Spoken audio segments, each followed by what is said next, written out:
Tuition plus. तो चलिए आज हम देखते हैं आज का बेसिकली आज टॉपिक है नीट टॉक्स। तो ये हम न्यू सीरीज लेके आए जिसमें 5 मिनट खाली बोलेंगे और आप सुनिएगा। तो अब हम बात करते हैं, पहला क्वेश्चन देखते हैं, क्वेश्चन एनालाइज करेंगे फिर टॉपिक पे आएंगे। बोला गया है square surface of side L metre in the plane of paper is placed in uniform electric field E along the same plane at an angle theta with horizontal side of the square.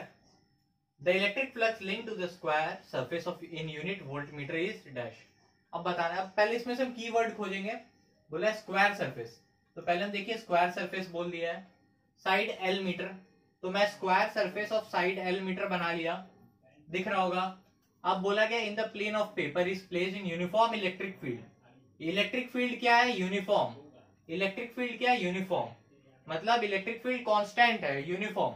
अब बोला गया electric field along the same plane, इस चीज को आप highlight करिए, along the same plane, plane same में, मतलब अगर ये बोर्ड एक प्लेन है ना, electric field along the same plane at an angle theta, तो मैं इलेक्ट्रिक फील्ड ऐसे बना सकता हूं,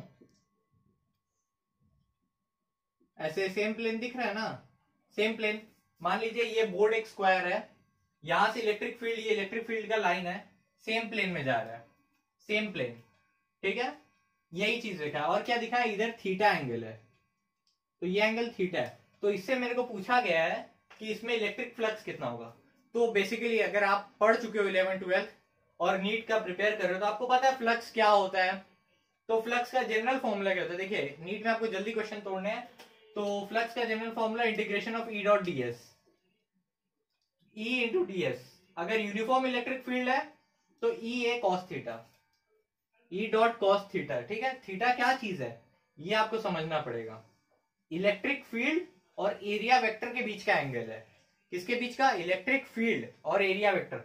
चलिए इलेक्ट्रिक फील्ड ऐसे जा रहा है, अब पहले आपको एरिया वेक्टर जज करना है, एरिया वेक्टर कौन सा है। यही गलती होगा जो क्वेश्चन में, यही गलती होगा। अगर आपका आंसर होगा EL स्क्वायर कॉस थीटा तो यही आप गलत हो चुके हो, पहले बता दे रहा हूं, कंसेप्ट की कमी है।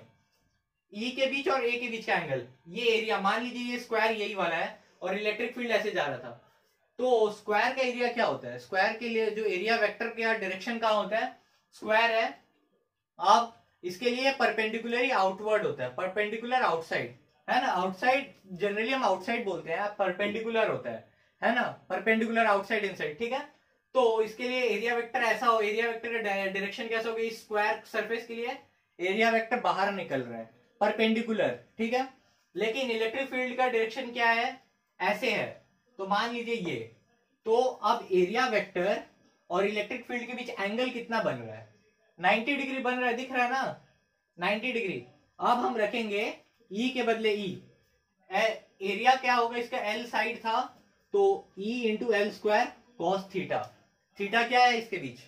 थीटा 90 डिग्री, कॉस 90 डिग्री, कितना हो गया? E एल स्क्वायर कॉस 90, 0 आ गया ना, तो आंसर क्या है? 0। कौन सा क्वेश्चन पूछा गया है? AIPMT 2010 में पूछा गया है। तो होप आपको क्लियर हुआ। सेम क्वेश्चन AIPMT 2006 में आया था, आप उसको सॉल्व करिएगा।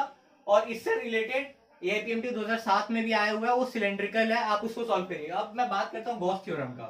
गॉस थ्योरम, गॉस जो साइंटिस्ट था उसने बोला था फ्लक्स जनरली होगा, मान लीजिए एक सरफेस है, आर्बिट्री सरफेस ले लिया, गॉसियन सरफेस, इसके अंदर जितना चार्ज होगा Q plus Q plus Q, इसके अंदर जितना charge by epsilon not times होगा वो उसका फ्लक्स होगा।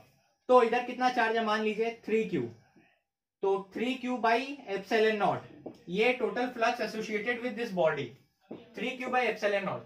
तो आपको इसी तरीके से सारे क्वेश्चन सॉल्व करने। देखिए यही ट्रिक होता है, ये ट्रिक आपको नहीं पता था तो कंसेप्ट मिला ना कि गॉस थ्योरम से आप कैसे सॉल्व कर सकते हो। अगर आपको कंसेप्ट मिला और कुछ समझ आया तो वीडियो जरूर लाइक करना और हमारे चैनल को सब्सक्राइब करना। Thank you.